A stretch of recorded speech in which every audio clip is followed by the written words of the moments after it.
الشيطان الرجيم بسم الله الرحمن الرحيم الحمد لله نحمده ونستعينه ونستغفره ونؤمن به ونتوكل عليه ونعوذ بالله من شرور أنفسنا وسيئات أعمالنا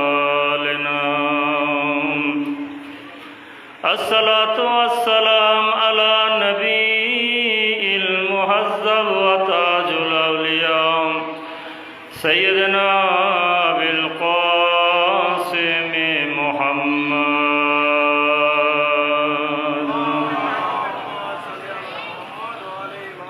الصلاة والسلام على أهل بيت الطيبين الطاهرين سيما المخصوص بالولاية المنصوص بالوصايا علي بن أبي طالب وأولاده المعصومين أما بعد فقد قال الله تعالى في القرآن المجيد والفرقان الحميد بسم الله الرحمن الرحيم ألم تر كيف ضرب الله مثلا كلمة طيبة كشجرة طيبة أصلها ثابت দরুদ শরীফ পড়েন বার মুহাম্মদ ওয়া আলে মুহাম্মদ।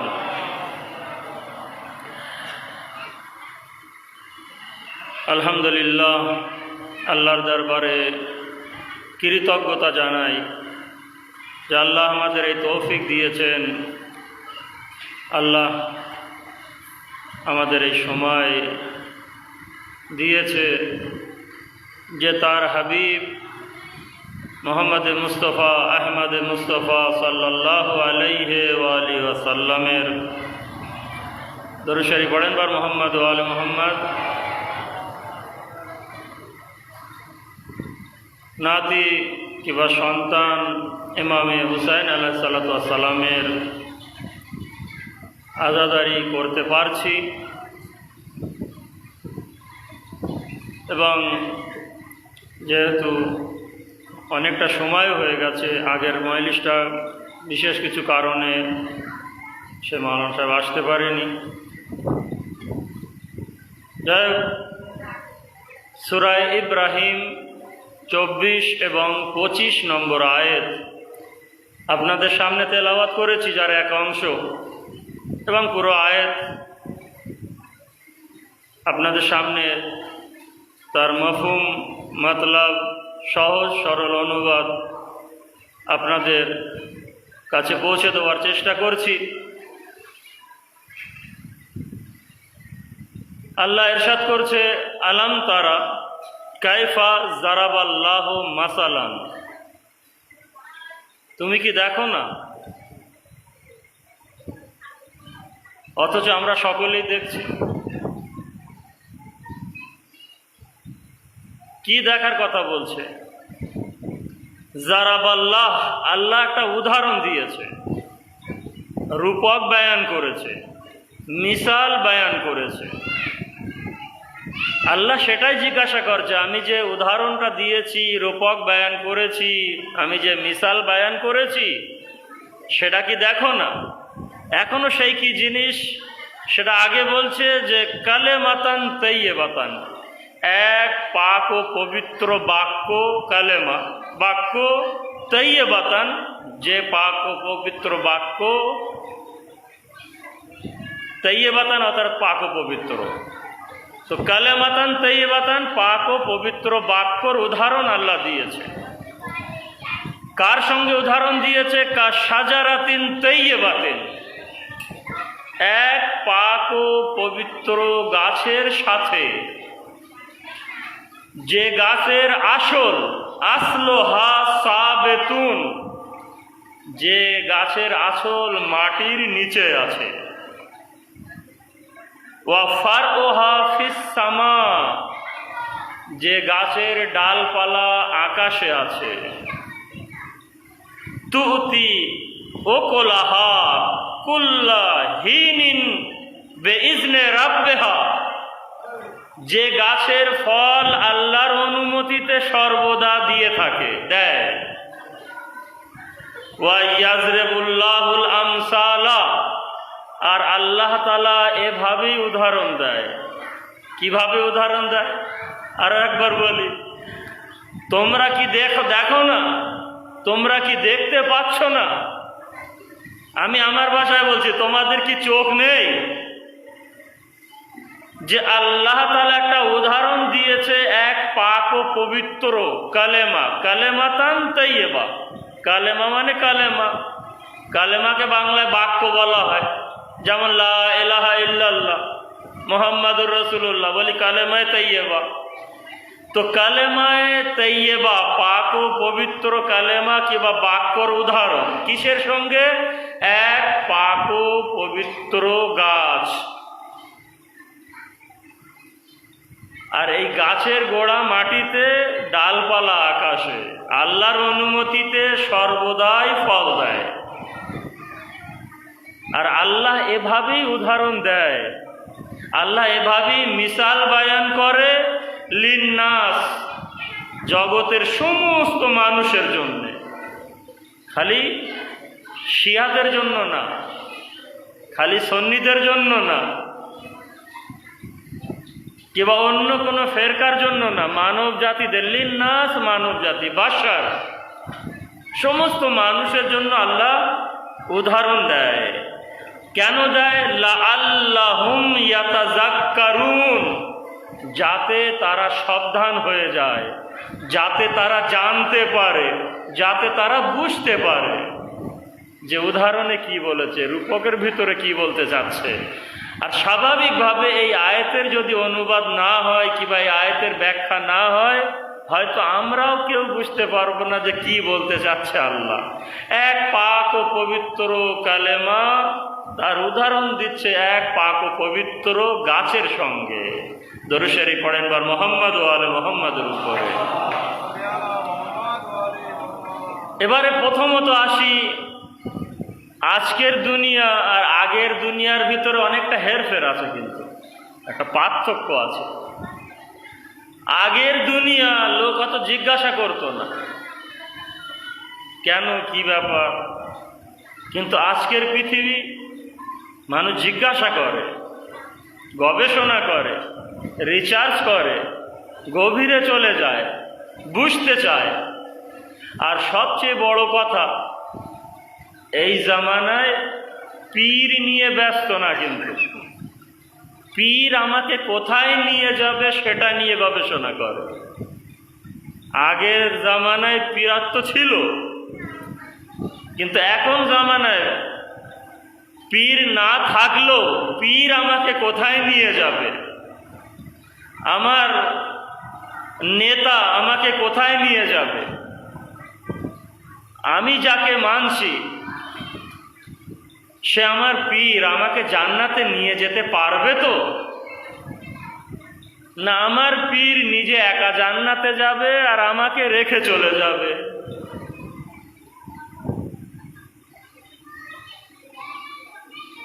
মানুষ এখন ভাবছে যে পীর আমার রাস্তা দেখাচ্ছে সে পীর নিজে জাহান্নামে যাবে আর আমাকেও সঙ্গে নিয়ে যাবে।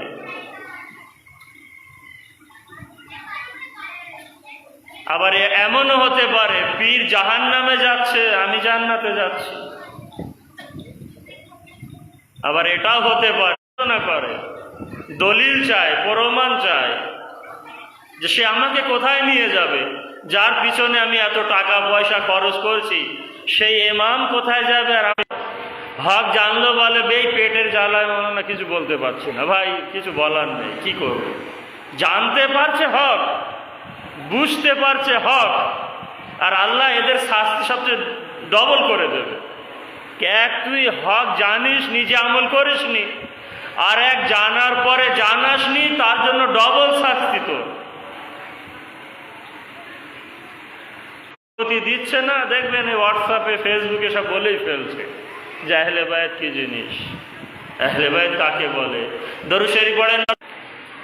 আরবের মক্কাবাসীদের সামনে যে হাজির হয়ে বললেন যে আজ রাতে কি কোনো বাচ্চা জন্মগ্রহণ করেছে?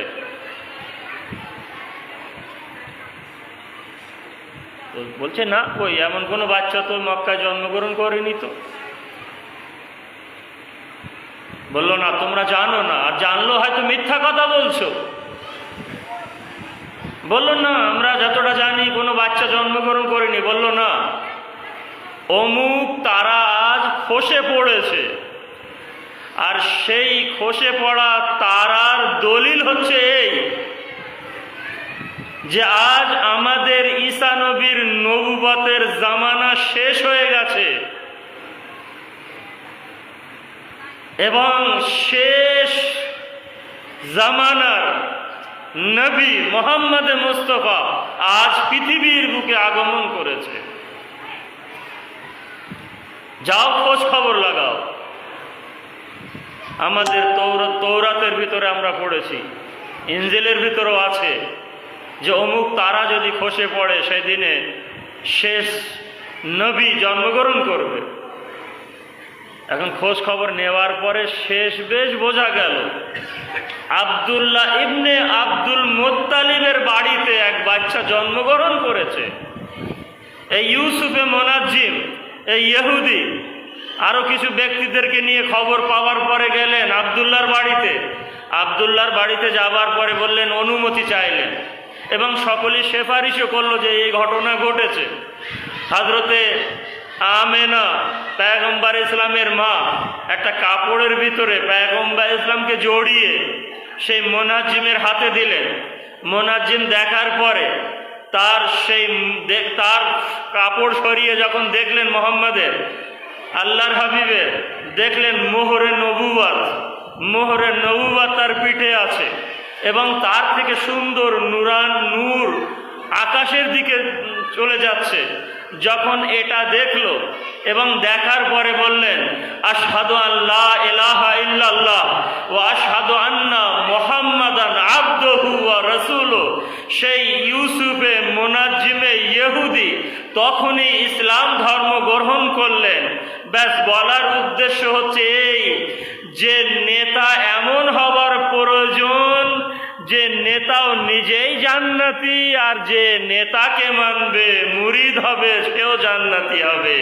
আর মোহাম্মদ আসার সাথেই মুরিদ বানিয়ে নিল ওই ইহুদিকে, আর সেই ইহুদি কালেমা পড়তে পড়তে পয়গম্বর ইসলামের সঙ্গে থেকে কিছুদিন পরেই শহীদ হয়ে গেলেন এবং জান্নাতি হয়ে গেলেন। ব্যাস, রাহবার ও নেতা তার মুরিদকে জান্নাতি করে দিল। এমন নেতার প্রয়োজন। দরুদ শরীফ পড়েন বার মুহাম্মদ ও আলে মুহাম্মাদের উপরে।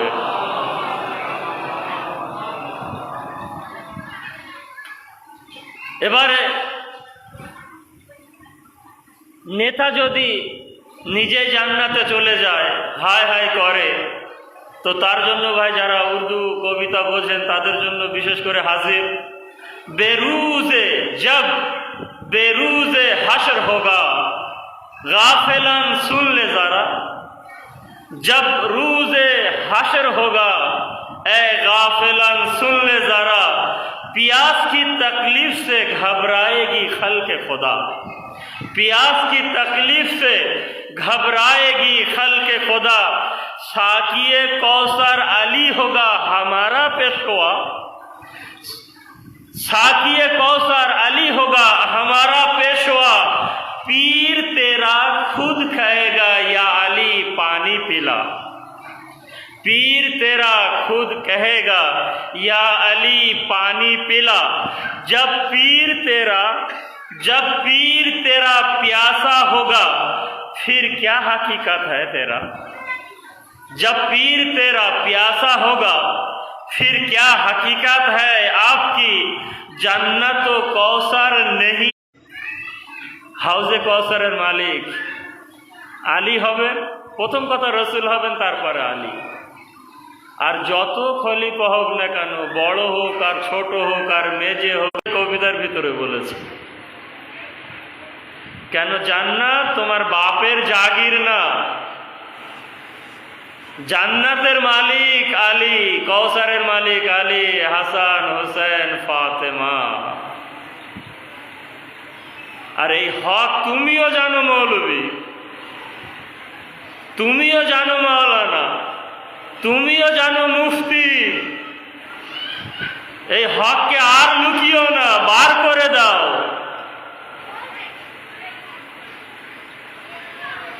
কি লাভ হবে তোমার?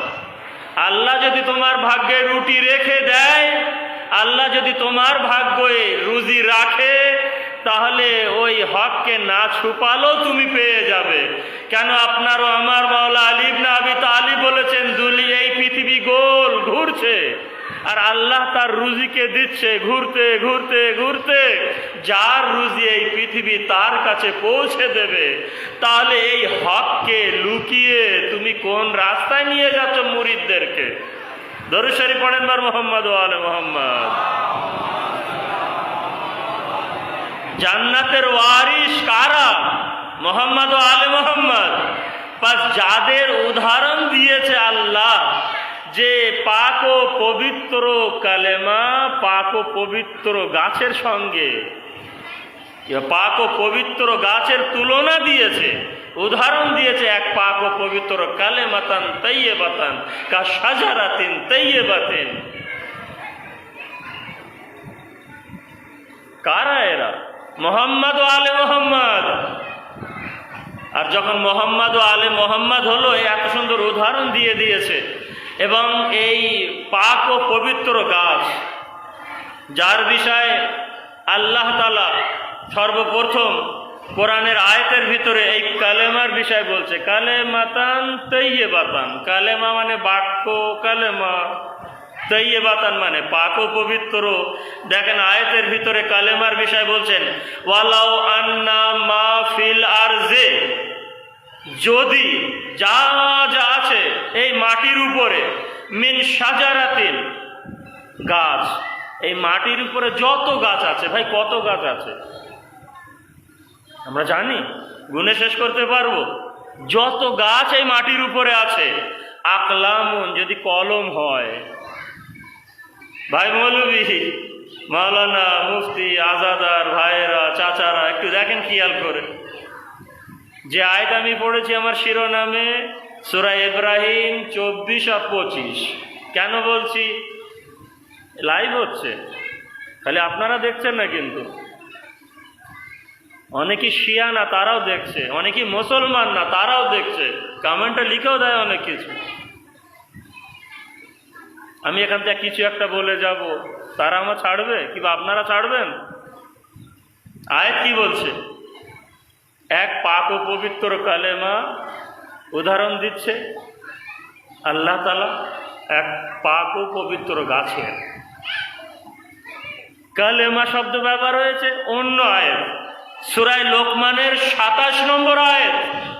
এই আয়াতের ভিতরে বলছে, ওয়ালাউ আন্না মা ফিল আরজি মিন শাজারাতিন আকলাম, যদি সমস্ত গাছ কলম হয়, গাছ তো দূরের কথা, গাছের যে ডালপালা সব কলম যদি হয়, ওয়াল বাহরু ইয়ামুদ্দুহু মিন বাদিহি, এবং দরিয়া, সাগর যদি সাহায্য করে,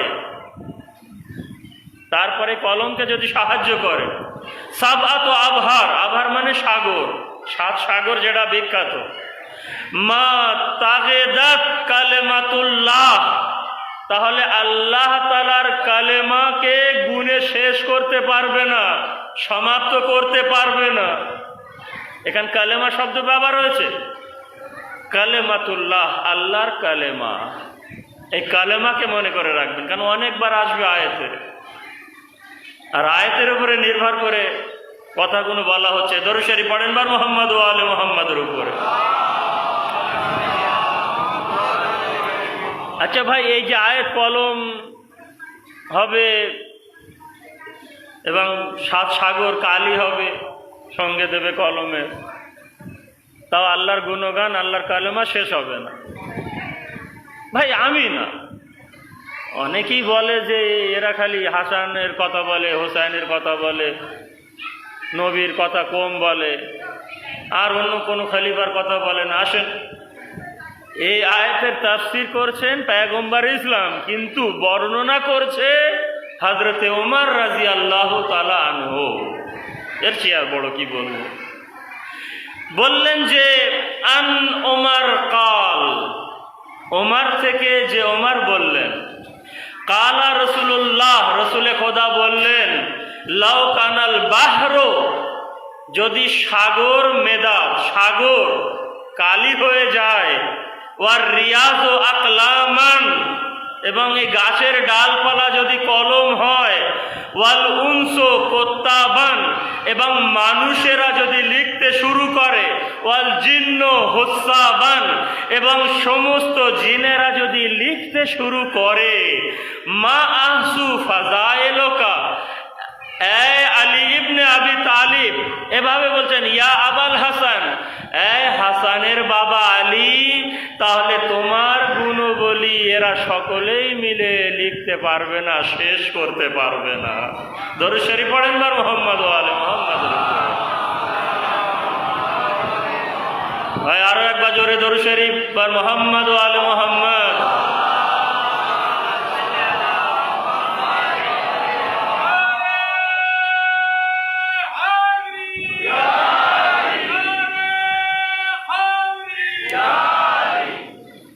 ভাই বোঝা গেছে নাকি?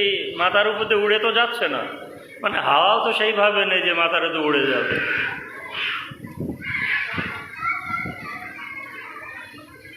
সূরা লোকমানের ২৭ নম্বর আয়াত, আর সেই আয়াতের তাফসীর হযরত আলীর বিষয়ে এসে গেল। আল্লাহর কালেমা কেউ সমাপ্ত করতে পারবে না লিখে। এখানে হযরত ওমর বললেন যে রাসূলের কথা বললেন। এবারে যখন শেষ করতে পারবে না, আবুল হাসান তোমার গুণবলী, আর পারবে কি করে?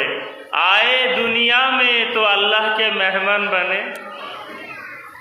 भाई आए दुनिया में तो अल्लाह के मेहमान बने, बैठे मेंबर पे तो बोलता कुरान बने, बैठे मेंबर पे तो बोलता कुरान बने, सो गए फर्श मोहम्मद पे मोहम्मद बन के, सो गए फर्श मोहम्मद पे मोहम्मद बन के, सो के उठे न थे कि मर्जिए यज़दा बने, सो के उठे भी ना थे कि मर्जिए यज़दान बाबे। दुरूद शरीफ पढ़ेन বার मोहम्मद व आले मोहम्मद।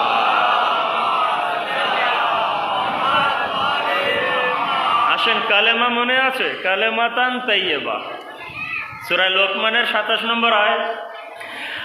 কোরআনে মাজিদের সূরায় আয়াত আছে হযরত ইব্রাহিমের বিষয়ে, ওয়া ইয ইবতালা ইব্রাহিমা রাব্বুহু বিকালিমাত ফাতামাহুন্না। এ আমার রাসূল হাবিব, স্মরণ করো ওই সময়কে। আরবি জ্ঞান থাকে যদি মৌলভী সাহেব, তাহলে একবার কোরআন খুলে ডিকশনারি, মুজাম, লুগাতুল আরাবিয়া এগুলো খুলে একবার দেখে নিতে পারেন। ইজ স্মরণ করো আমার হাবিব, যখন ইব্রাহিমকে কিছু কালেমা বাক্যর মাধ্যমে পরীক্ষা নেওয়া হয়েছিল। ভাই স্মরণ করো, তোমার আগে যদি কোনো জিনিস ঘটে থাকে তাহলে তাকে বলা যেতে পারে ভাই স্মরণ করো। আমি নাম নিচ্ছি আমার সাকবাদ ভাই, ভাই সাকবাদ ভাই স্মরণ করো তোমার অবস্থা বোম্বে কি ছিল। তো যদি সাকবাদ ভাই বোম্বের ওই অবস্থা না দেখে তখন মানে না কই কি স্মরণ করো, ভাই আমি তো কিছু দেখি। তো এই শব্দ বলে এটা আল্লাহ বলতে যাচ্ছে, মৌলভীও দুটো ডাল পেটে পড়েছে বলে তুমি মোহাম্মদকে নিজের মতন ভাবছো। যখন তুমি ছিলে না আমার মোহাম্মদ ছিল, আর যখন ইব্রাহিমকে কালেমার মাধ্যমে পরীক্ষা নেওয়া হচ্ছিল তখন আমার মোহাম্মদ দেখছিল। তাই আমি আমার মোহাম্মদকে এখন বলছি, মোহাম্মদ স্মরণ করো, ভুলে যাওনি তো যে যখন কালেমার মাধ্যমে পরীক্ষা নেওয়া হচ্ছিল, আসেন হযরতে ইব্রাহিমকে কালেমার মাধ্যমে পরীক্ষা নেওয়া হয়েছে। এই কালেমা আসলে কি জিনিস? আসেন আরো আয়াত, ফাতালাক্কা আদামা মির রাব্বিহি কালেমাত। আদমকে কিছু বাক্য কালেমা শেখানো হলো, আর সেই কালেমা বাক্যর মাধ্যমে আদমের তওবা গ্রহণ করা, ফাতাবা আলাই, তওবা করেছিল গ্রহণ। সে কালেমা আসলে কি? আসেন আরো একটা আয়াত পড়ি। তবে এই আয়াত পড়ার আগে এখানে একটু বলে দেন, স্বাভাবিক আমরা শুনেছি জানি যে কালেমা কে উদাহরণ দিয়েছে এক গাছের সঙ্গে। আবার পরে সূরা লোকমানের 27 নম্বর আয়াতে কালেমার বিষয় বলছে যে আল্লাহর কালেমা কেউ শেষ করতে পারবে না। আবার হযরতে ওমর রাসূলে খোদার হাদিস শুনিয়ে বলছে যে আলীর গুণবলী 7 সাগরের কালি, পানি কালি হয়ে গেল এবং ডালপালাও লিখতে পারবে না, গুণবলী শেষ করতে পারবে না, মিলিয়ে নেবেন। আর আল্লাহ কিছু কলেমার মাধ্যমে ইব্রাহিমকে পরীক্ষা নিয়েছিল, আল্লাহ কিছু কালেমা শিখিয়েছিল হযরতে আদমকে, যে কালেমার মাধ্যমে হযরতে আদম তওবা করেছিল, গ্রহণ করেছিল। সেই কালেমা আর কিছু না, মুহাম্মদ ও আলী ও ফাতেমা ও হাসান ও হোসেন। দরুদ শরীফ পড়েন বার মুহাম্মদ ও আলে মুহাম্মদ।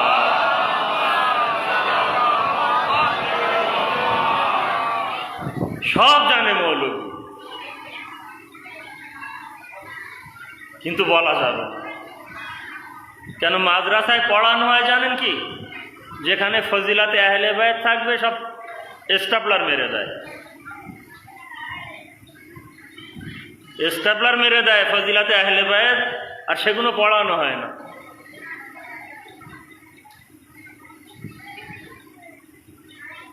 একটু ভাবেন, এই ফেসবুকে এগুলো একটু খেয়াল করবেন, ফলো করবেন, দেখবেন পেয়ে যাবেন। অনেক মৌলবী মাওলানারা স্বীকার করছে যে আমরা মাদ্রাসায় পড়তাম, আমি দেওবন্দি ছিলাম, আমি অমুক জায়গায় ছিলাম, আমি ওয়াহাবে ছিলাম, কিন্তু আমি আর সহ্য করতে পারছি না। আজ আমি হাকিকাত বয়ান করে দিচ্ছি যে এই পরে এখানে এইভাবে হাকিকাত সোপানো হচ্ছে। তো এই কালেমা কে ছিল দেখেন, পুরো সব আয়াত থেকে। প্রথম আয়াতে কালেমার উদাহরণ দিয়েছে গাছের, পরের আয়াতে কালেমা আল্লাহর কালেমা কেউ শেষ করতে পারবে না। এখানে বলছে আলীর গুণবলী শেষ করতে পারবে না। আর কালেমা অর্থাৎ মোহাম্মদ ও আলী ও ফাতেমা, যে কেউ শেষ করতে পারবে না, যেটা আয়াতে বলেছে। আর এই হাদিসের মাধ্যমে এটা বোঝা যাচ্ছে আল্লাহর কালেমা কারা? মোহাম্মদ ও আলী ও ফাতেমা ও হাসান হুসাইন। দরুদ শরীফ আরো একবার পড়েন বার মোহাম্মদ ও আলী।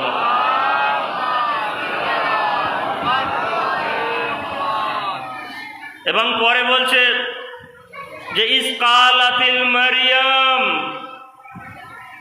ইয়া মারিয়াম ইসকালাতিল মালায়েকা, মালায়েকারা বলে, এখানেও বলছে স্মরণ করায় আমার হাবিব, যখন মালায়েকারা মারিয়ামকে বলেছিল ইয়া মারিয়াম ইন্নাল্লাহা ইউবাশশিরুকা বিকালিমাত, আল্লাহ তোমাকে এক কালেমার সুখবর দিয়েছে। আল্লাহ তোমাকে এক বাক্যর সুখবর দিয়েছে। সেই বাক্যটা কি বলেন ভাই? সব জানেন। আল্লাহ তোমাকে সুখবর দিয়েছে এক বাক্য। বাক্য মানে হযরতে, আমি আর্ধেকটা বলেই দিয়েছি, বলেন হযরতে ঈসা, হযরত ঈসার সুখবর। তাহলে হযরত ঈসা বাক্য হলো, কালেমা হলো। কালেমা মানে হযরতে ঈসা। এবারে ভাবেন, হযরতে ঈসা যদি কালেমা হয়, তাহলে ইমামে মেহেদি যখন আসবেন আর সেই কালেমা ইমামে মেহেদির পিছনে নামাজ পড়বে, সমস্ত মুসলমানেরা কিন্তু এটা বলে হযরতে মেহেদির পিছনে ঈসা কালেমা নামাজ পড়বে। তো ঈসা কালেমা হয়ে যদি মেহেদির পিছনে নামাজ পড়ে, তাহলে যে সামনে দাঁড়াবে, ইমামের মর্যাদা তো বেশি হয় পেশ নামাজ, তো যে শুধু কালেমা হয়ে মেহেদির পিছনে দাঁড়াবে, তো যার সামনে মেহেদি দাঁড়াবে সেই মেহেদি কি হবে? সাধারণ কালেমা হবে? না আরো কিছু হবে? দরুদ শরীফ পড়েন বার মুহাম্মদ ওয়া আলে মুহাম্মাদের উপর।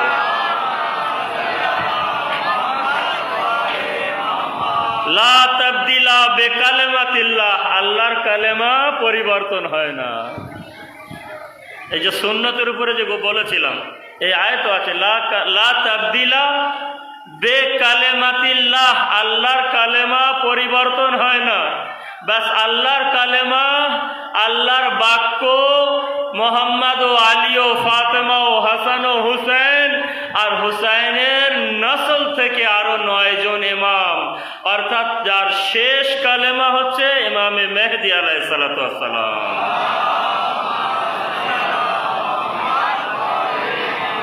এবারে ভাই, মুসলমানদের চতুর্থ খলিফা, শিয়াদের প্রথম খলিফা হযরত আলী ইবনে আবি তালিব, ইনি এই বিষয়ে কি বললেন? আনা ওয়াল্লাহ ওয়াল্লাহ ওয়াল্লাহ, আল্লাহর শপথ।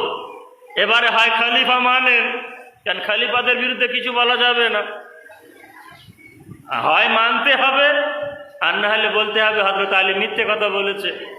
আর আল্লাহর শপথ নিচ্ছে, কসমে শরঈ বলা হয়, ওয়াল্লাহ আনা আস-সিদ্দিকুল আকবার, সবচেয়ে বড় সিদ্দিক আমি। হযরত আবু বকর সিদ্দিক বলা হয় নিজের জায়গায়, কিন্তু আলী বললেন যদি আবু বকরের চেয়ে বড় সিদ্দিক কেউ থাকে তাহলে আমি সেই বড় সিদ্দিক। এবং হযরত আলী বললেন লা ইয়াকুলু বাদি ইল্লা কাযযাব,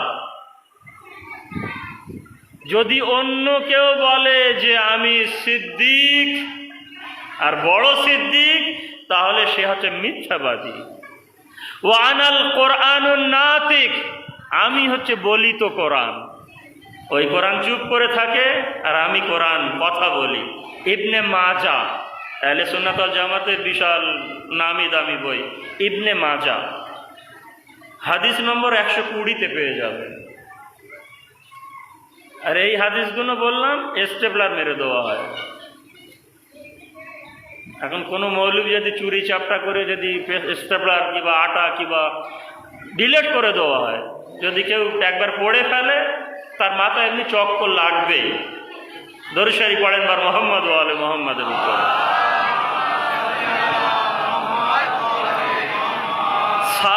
সাফি বলে এক সাহাবী ইমামে আলী নাকি, এই সাফি ইমামে আলী নাকির কাছে এসে বললেন, মাওলা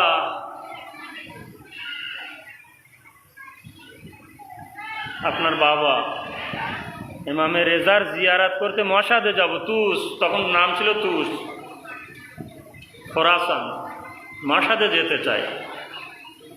ইমাম বললেন, সাফি যাবার একটা আংটি তৈরি করো, খুব কাজে লাগবে, তবে একদিকে যেন থাকে মাশা আল্লাহ লা হাওলা ওয়ালা কুওয়াতা ইল্লা বিল্লাহ, আর এক সাইডে থাকে মোহাম্মদ আর আলী, তাতে যেন লেখা থাকে। তৈরি করলেন, তৈরি করার পরে হাতে দিয়ে আসলেন, মাওলা তৈরি হয়ে গেছে। বললো সঙ্গে একটা ফিরোজা পাথর নিয়ে যাবে, এবং রাস্তায় যেতে যেতে এক মরুভূমি পড়বে, যখন তুমি যাবে তো এক সিংহ এসে তোমাকে বাধা দেবে, তখন তুমি এই ফিরোজা পাথর সামনে রেখে বলবে, আমার মাওলা আলী নবী আলাইহিস সালাম হুকুম করেছে আমার রাস্তা থেকে সরে যাও, আমার রাস্তা ছেড়ে যাও।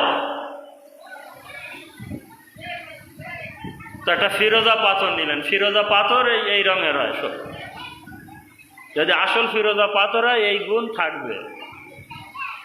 এবার মানুষ যেমন হবে, পাত্র যেমন হবে, তেমনও তো কাজ করবে, কিন্তু এই ফিরোজা পাথরের গুণ সত্যিকারে আছে, হাদিস আছে। যাই হোক, নিয়ে যাবে। এবারে ফিরোজা পাথর নিয়ে চললো, যেভাবে ইমামে আলী নাকি বলেছিলেন ঠিক সেইভাবেই রাস্তায় ঘটনা ঘটল।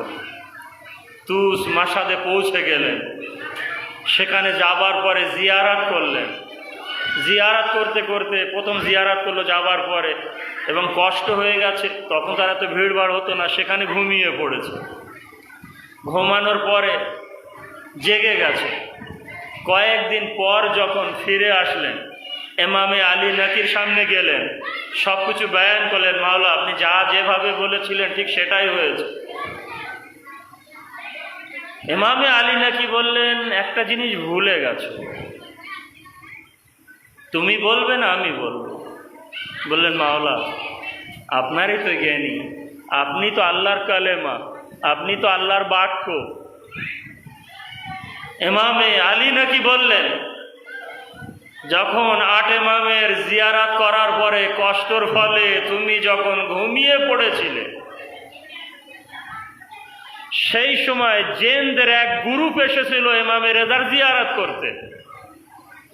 তারা জিয়ারাত করে যাওয়ার সময় দেখে তোমার হাতে ওই আংটি আছে, যাতে মাশাআল্লাহ লা হাওলা ওয়ালা কুওয়াতা ইল্লা বিল্লাহ লেখা আছে, আর একদিকে মোহাম্মদ ও আলী। যখন তাদের দৃষ্টি ওই পাথরের উপরে পড়লো যে তোমার হাতে ছিল, তোমার হাত থেকে সেই আংটিটা খুলে নিয়ে চলে গেল। এবং যাবার পরে তাদের ওখানে একজন অসুস্থ ছিল, সেই আংটি পানিতে ডুবিয়ে পানি খাওয়ানোর পরে সুস্থ হয়ে গেল। তারা তাড়াতাড়ি এসে তোমার হাতে আংটি পরিয়ে দিয়ে গেল, কিন্তু তাড়াতাড়ির কারণে যাতে তুমি জেগে না যাও এই ভয় থেকে তোমার ডান হাতে না পরিয়ে ভুল করে বাঁ হাতে পরিয়ে দিয়েছিল।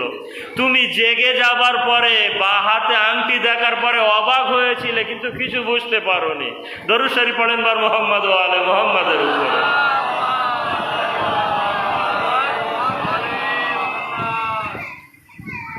এবং উপহার স্বরূপ একটা পাথর দিয়ে গিয়েছিল তোমাকে, আর একটা সেই পাথর দেখো তোমার পকেটে রাখা আছে, এটাও তুমি বলোনি।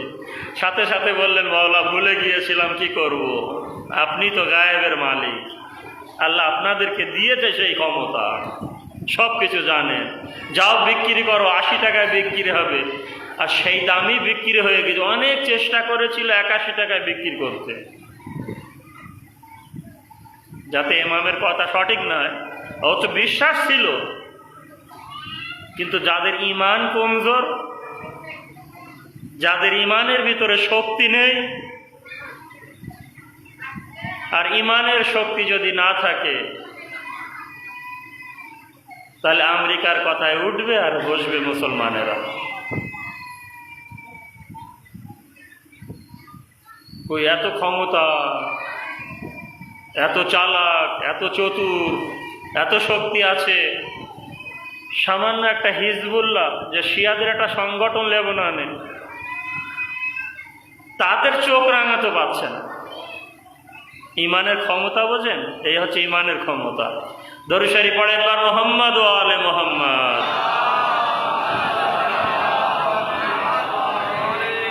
যাই হোক, কালে আল্লাহ তাআলা আর একটা ছোট্ট আয়াত পড়ি, তারপরে ছোট্ট একটি রেওয়ায়েত, কেন অনেকটা সময় হয়ে যাচ্ছে, হয়তো সময় একটুখানি বেশি নিচ্ছে নদীর জন্য।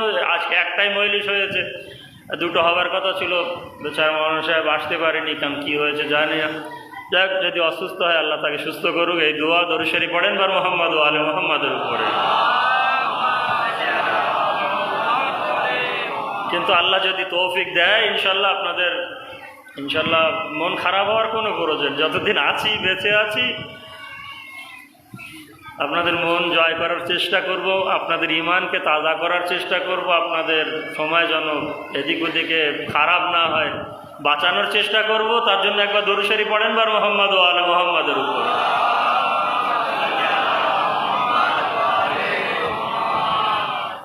সূরা তওবা 40 নম্বর আয়াত, পরে দেখে নেবেন।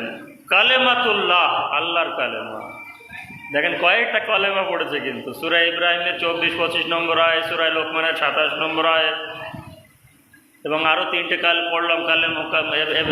ওয়াজিব তালা ইব্রাহিম আবে কালেমাতিল্লাহ, হযরত ঈসার বিষয় পড়লাম। এবং এখানে একটা বললাম কালেমাতুল্লাহ, আল্লাহর কালেমা, আল্লাহর বাক্য, হেয়াল উলিয়া, অনেক বড়, খুব আল্লাহর বাক্য অনেক বড়। তো আল্লাহর বাক্য কি আগে তো আমি বলে দিয়েছি। এবং এখানে হযরতে আলী ইবনে আবি তালিব মাওলায়ে কায়নাত বললেন, মা লিল্লাহ, নেই আল্লাহর জন্য, আয়াতুন হেয়া আকবারু মিন্নি, আল্লাহর জন্য সবচেয়ে বড় কালেমা আমার চেয়ে বড় আর কেউ নেই। অর্থাৎ আল্লাহর নিকটে সবচেয়ে বড় বড় কালেমা, বড় বাক্য আমি আলী ইবনে আবি তালিব। দরুদ শরীফ পড়েন বার মুহাম্মদ ওয়া আলে মুহাম্মদ। তো শাজারাতান তাইয়্যিবাতান, তো শাজারাতিন তাইয়্যিবাতিন, আর আগে বলছে কালেমাতান তাইয়্যিবাতান, উদাহরণ দিয়েছে। দেখেন তাড়াতাড়ি বলছি, এই রেওয়ায়েতটা কালা ইবনে আব্বাস আব্বাস থেকে বর্ণনা। কালা রাসূলুল্লাহ, রাসূলে খোদা ইরশাদ করেছেন, খোলেকাল আম্বিয়া মিন আশজারিন শাত্তা, আম্বিয়াদেরকে, নবীগণদের বিভিন্ন গাছ দিয়ে তৈরি করেছে। মিন শাজারিন আশজারিন শাত্তা, বিভিন্ন গাছ।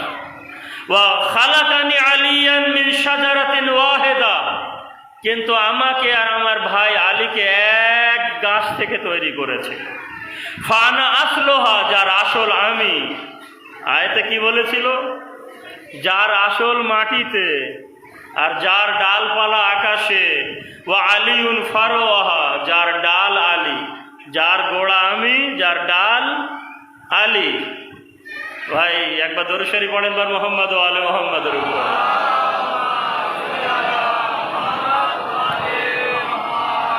কিছু আজাদার ভাইদের দৃষ্টি এটা বলছে যে বুঝতে পারছি না, কারণ আওয়াজের অসুবিধে, অনেক সময় মাইকের আওয়াজ ধাক্কা লাগে, অনেক সময় বোঝা যায় না, হয় অনেক সময়। যে কটা আয়াত পড়েছি কালেমা পড়েছি, এই যে কালেমা মানে বাক্য, কালেমা মানে লা ইলাহা ইল্লাল্লাহ মুহাম্মদ রাসূলুল্লাহ যেটা পড়ি, তো আল্লাহর বাক্য, আলীর চেয়ে বড় আল্লাহর কাছে কেউ নেই। দেখেন রসুলকে সরিয়ে দেবেন, কেন আমাদের আকীদা বিশ্বাস আল্লাহ, তারপরে তার রসুল মুহাম্মদ, তারপরে আলী। রসুলের স্থান অনেক উঁচু। তো সমস্ত আম্বিয়া আলাদা আলাদা গাছের মাধ্যমে তৈরি হয়েছে, কিন্তু আমি আর আমার ভাই এক গাছ। আমি গোড়া, অর্থাৎ মাটিতে। আয়াতে কি বলছিল? যার গোড়া মাটিতে। ও আলিউন ফারোহা, আয়াতে বলেছিল যার ডাল আছে আকাশে, আর এখানে বলছে আলিউন ফারোহা, আলী তার ডাল যেটা আকাশে আছে। ওয়াল হাসান ওয়াল হুসাইন আসমারোহা, হাসান হুসাইন সেই গাছের ফল। 5 পর্যন্ত বলেছিলাম না? ও আশিয়া ওনা আওরাকোহা, এবং আমার শিয়ারা, পয়গম্বর ইসলাম বললেন আমার শিয়ারা সেই গাছের পাতা। দরুদ শরীফ একবার মুহাম্মদ ওয়া আলে মুহাম্মদ।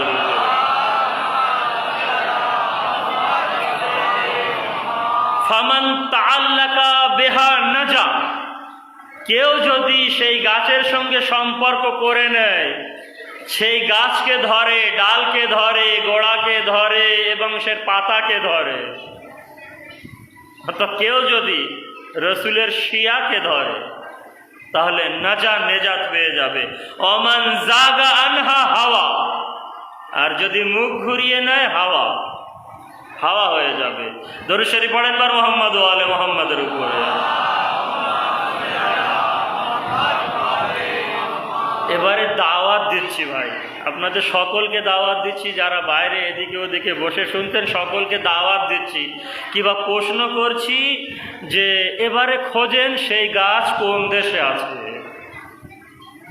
আমেরিকায়, ইসরায়েলে, ইরানে, না ভারতে, না পাকিস্তানে, না বাংলাদেশে, নাকি সৌদি আরবে? আচ্ছা কোন দেশ তো হলো।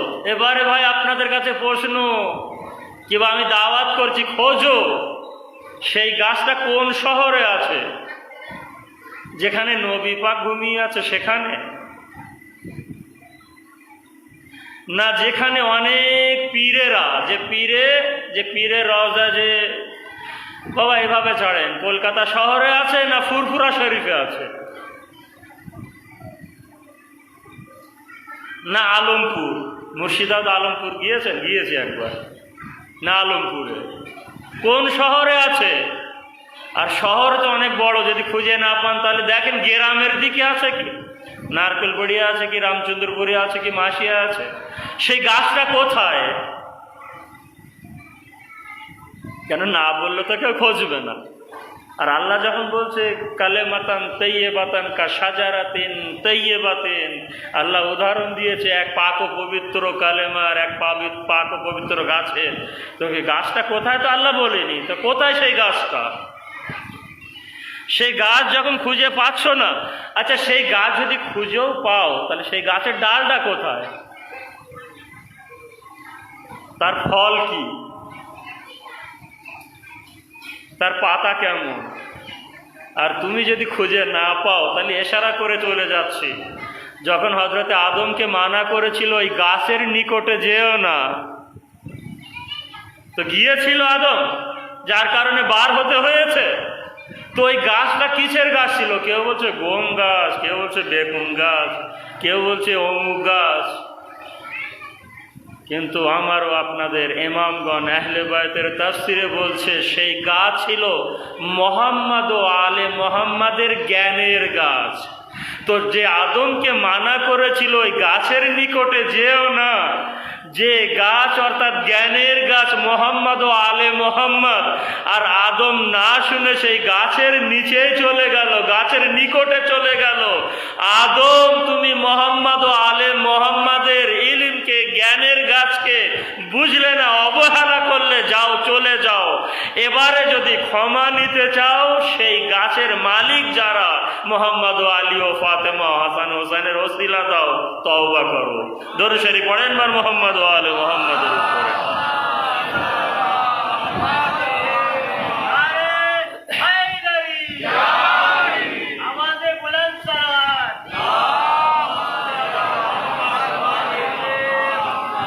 যাই হোক, এই বিষয়ের উপরে এখন আলোচনা আছে। আমি যখন বলছি আছে তা আছে, তো যেহেতু বেশিরভাগ আপনারা আলাদা আলাদা বিষয়ের উপরে শুনতে চেয়েছেন, যেদিন আমি ওদিকে একটু মাথা বেশি দিয়েছি, প্রত্যেকদিন একটু আলাদা। তাও আগামীকাল থেকে হয়তো আবার দুটো একটা হেদায়েতের উপরে 2-4 দিন পড়ব কোনে। মুহররমের 6 তারিখের রাত এসে গেছে। আর এই 6 তারিখ যদি আপনি ধরেন 6 তারিখের রাত, তাহলে 4টে রাত আপনার কাছে আছে। তো যে মুহাম্মাদের আর মুহাম্মাদের পরিবার, যারা কালেমা, যারা বাক্য, আর এদের চেয়ে বড় বাক্য আর পৃথিবীর বুকে নেই, যাদের গুণগান মানুষ শেষ করতে পারবে না, সেই কালেমার উপরে কি করে খঞ্জর চালিয়েছে,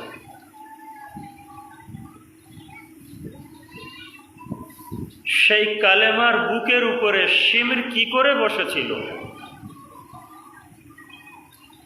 সেই কালেমার জন্য তারা পানি কি করে বন্ধ করেছিল, সেই কালেমার বাড়ির বিবিদের উপরে কি করে অত্যাচার করেছিল, একটু ভাবে।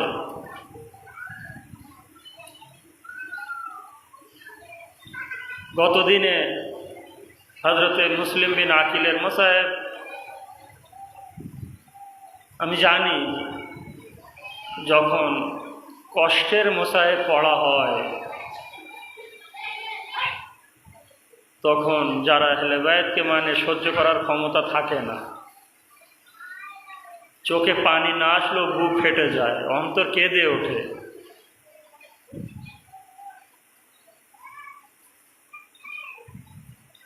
আর এই মুসিবত এমনই মুসিবত, কিন্তু হযরতে মুসলিম তো যাওয়ার চলে গেছে, কিন্তু মুসলিমের যে ছোট ছোট দুটো বাচ্চা ছিল, এই দুটো বাচ্চাকে রেখে চলে গেল বিদেশ, কুফা। তাদেরকে বন্দি করে যখন 1 বছর কায়েদখানায় রাখা হয়েছিল, সারা দিনে 2 ভাইকে দুটো ছোট্ট ছোট রুটির টুকরো আর এক বাটিতে একটু পানি, পুরো সারা দিনে। আহলে বায়তের পরিবার রোজা থাকতেন, সারাদিন কি করবে, রোজা থাকতেন, ওই একটুখানি পানি আর রুটি দিয়ে ইফতারি করতেন। আমরা রোজা থাকি সারাদিন, পরে কত কি নিয়ে বসি মসজিদে, ইমাম বাড়িতে, কারবালায়, বাড়িতে। আর সামান্য একটু পানি আর রুটি যদি সারাদিন খায়। কিন্তু আহলে বায়তের পরিবার সারাদিন রোজা রেখে সন্ধ্যার সময় ইফতারি করতেন। ব্যাস মহরমের 6 দিন 5 দিন চলে যাচ্ছে, জানি না আরে কয়েকদিন আছি, কত লোক ছিল চলে গেছে, কত আগামী বছর হয়তো আমরাও কেউ থাকবো না, জানি না, আল্লাহ জানে। ব্যাস এই 4-5টা দিন একটু সময় দিয়ে, একটু চোখের অশ্রু দিয়ে মা জননী ফাতেমাতুজ জাহরাকে সান্ত্বনা দেবেন। এবং মা বোনদের পড়ার আড়ালে যারা আছে তাদেরকে বলবো যে আপনারা একটু শান্তিভাবে এই মোসাহেবগুলোকে শুনবেন।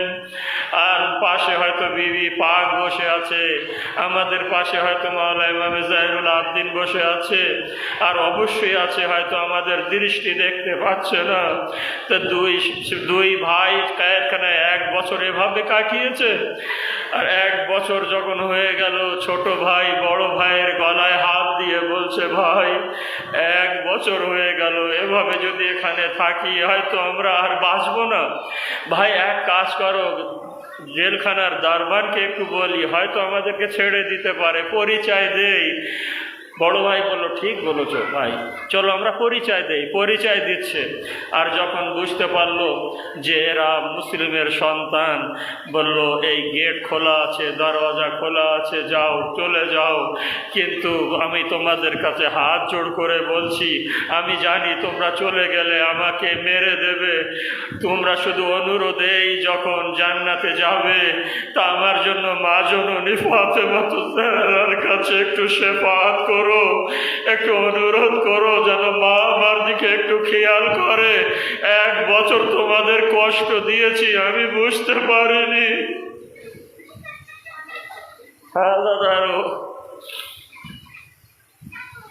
চললেন। 1 বছর যদি এইভাবে থাকে, চোখের দৃষ্টি কতটা থাকবে, গায়ে কতটা বল থাকবে। সারা রাত ধরে রাস্তা খুঁজে পায়নি, কুফার অলিতে গলিতে ঘুরতে ঘুরতে যখন সকাল হয়ে গেল, 2 ভাই ভাবলো যে এবার তো আমরা ধরা পড়বো। একটি নদীর পাশে গাছের উপরে যে বসে পড়লো। এক বিবি সেখানে পানি আনতে গেল। পানি আনতে যেয়ে দেখে যে সুন্দর পানির উপরে সুন্দর 2টো চেহারা দেখা যাচ্ছে। উপরের দিকে ফিরে দেখে এ কোনো চেহারা না, সত্যিকারের 2টো ছোট ছোট বাচ্চার চেহারা, চাঁদের মতন যাদের ছবি পানির উপরে। এই নৌকারিনী বিবি তাদেরকে অনুরোধ করে বাড়িতে মালিকিনের কাছে নিয়ে গেলেন, তাদেরকে জাগা দিল। কিন্তু হায় রে মুসিবত, সেই বাড়ির মালিকের যে স্বামী ছিল সে ছিল বদমাইশ। সে বাড়িতে এসে কান্নার আওয়াজ শুনতে পেল। আর ওই সময় শুনতে পেল যখন 2 ভাই একের উপরে এক অপরকে গলা জড়িয়ে ঘুমাচ্ছিল বাড়ির ভিতরে, ঘরের ভিতরে। ছোট ভাই হঠাৎ করে উঠলো, জেগে উঠলো, বড় ভাইকে ডেকে বলল, ভাই আমি একটা স্বপ্ন দেখেছি। বলল, ভাই কি স্বপ্ন? বলল, আমাকে জানো আমার বাবা ডাকছে, নানা রসুল আমাকে ডাকছে। আর নানা রসুল বাবাকে বলছে, মুসলিম ওই বিদেশে তুই চলে আসলি 2 সন্তানকে রেখে, মুসলিম ইয়েতিম করে রেখে আসলি তাদেরকে।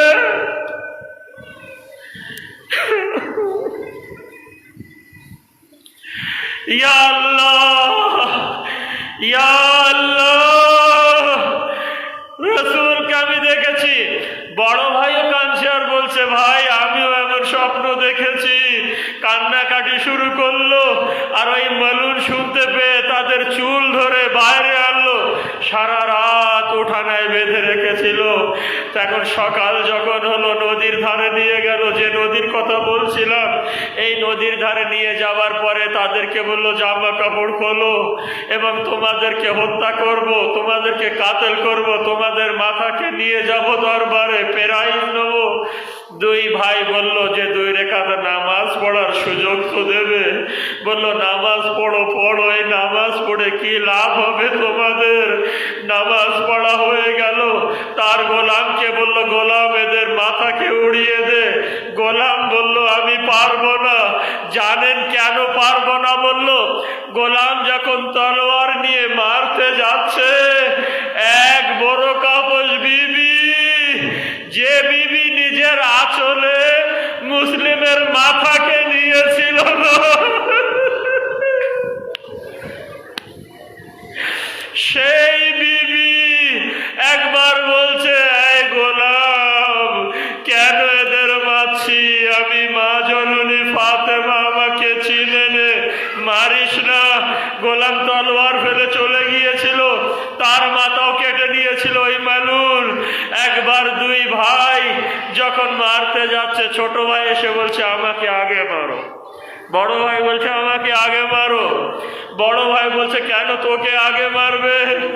বললো, ছোট ভাই থাকতে বড় ভাই বাপের মতন হয়, বাপকে আগে মারতে দেওয়া যাবে না। বড় ভাই বলছে, ভাই ছোট, বড় ভাই থাকতে কেউ ছোট ভাইয়ের দিকে নজর করতে পারে? যখন এই কথা বললেন, একবার ছোট ভাইয়ের মাথা কেটে, বড় ভাইয়ের মাথা যখন কেটে তার শরীরকে নদীতে ফেলে দিল। ভেসে যখন চলে যাচ্ছে, আদা ধরো ব্যাস মাসায়েবের শেষ, ভেসে যখন চলে যাচ্ছে, ছোট ভাই দুটো হাত উঁচু করে বলেছিল, এ বড় ভাই, 1 বছর ধরে জেলখানে ছিলাম, 1 বছর রোজা ছিলাম, এ ভাইয়া 1 বছর ইফতারি করেছিলাম, 1 বছর একসঙ্গে ওই বাড়িতে ছিলাম, একই স্বপ্ন দেখেছিলাম ভাই, আর এই মুহূর্তে একা একা কোথায় যাচ্ছ? ব্যাস এই আওয়াজ শুনলেন, যেরকম আল্লাহ, এই আওয়াজ শুনলেন। এই আওয়াজ শোনার পরে ইব্রাহিমের লাশ একবার পানির উপরে দাঁড়িয়ে গেল। ছোট ভাই অপেক্ষা করছিল। ছোট ভাইয়ের মাথা কেটে নিয়ে যখন শরীরকে ফেলে দিল, রেওয়ায়েত বর্ণনা করছে, বড় ভাই ছোট ভাইকে নিজের বুকে জড়িয়ে ধরল এবং দুই ভাই পানির নিচে চলে গেল। এরপর থেকে ওই বিবি ফাতেমা ওই নদীর ধারে ধারে বসে কাঁদতো, হায় আমার ইব্রাহিম, হায় আমার মোহাম্মদ।